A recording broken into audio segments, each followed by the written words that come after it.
l'avons fait le samedi passé. Le samedi passé, nous avons fait une journée de don de sang où nous avons dépassé largement le nombre de postes. Nous avons donné plus de 600 postes. C'était juste pour contribuer aussi à remplir ce qu'on appelle les banques de sang. Aujourd'hui aussi, nous voilà le 5 décembre 2022 pour faire une journée de sensibilisation sur d'abord le port du casque, sur le comportement du livreur, sur aussi ce qu'on appelle le code de la route. D'abord, nous avons vu qu'actuellement, le métier de livreur est un métier incontournable. Nous avons vu que le Sénégal est un pays qui se développe de façon à ce que les gens sont au niveau de l'offre et la demande. Donc, on voit que c'est le secteur informel et que les livreurs ils sont là juste pour faire le rayon entre le client et le fournisseur. C'est pourquoi nous aussi avons jugé de dire que aussi pour notre sécurité, il est nécessaire de porter un casque.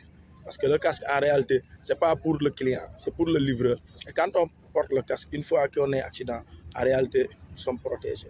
L'association au niveau national, on a plus de 4200 membres. Donc au niveau de Dakar, on a plus de 880 membres. Et nous avons des coordinations dans différents départements de Dakar et du Sénégal.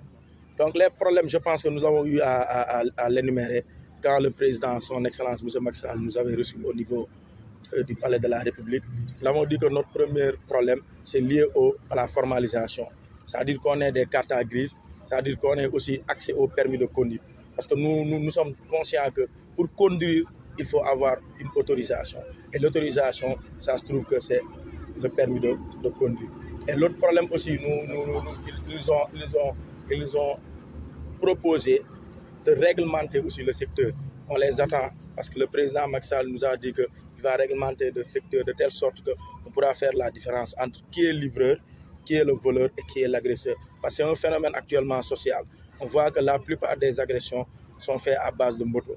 Et les livreurs aussi utilisent ces moyens pour faire leur travail. L'accès au casque, je pense que ce n'est pas du tout facile parce que les prix des casques ne sont pas à portée des fois. Les casques, des fois, on les vend de 6 000 à 25 000, voire 50 000. Donc, pour des bons casques, il faut minimum 50 000 francs.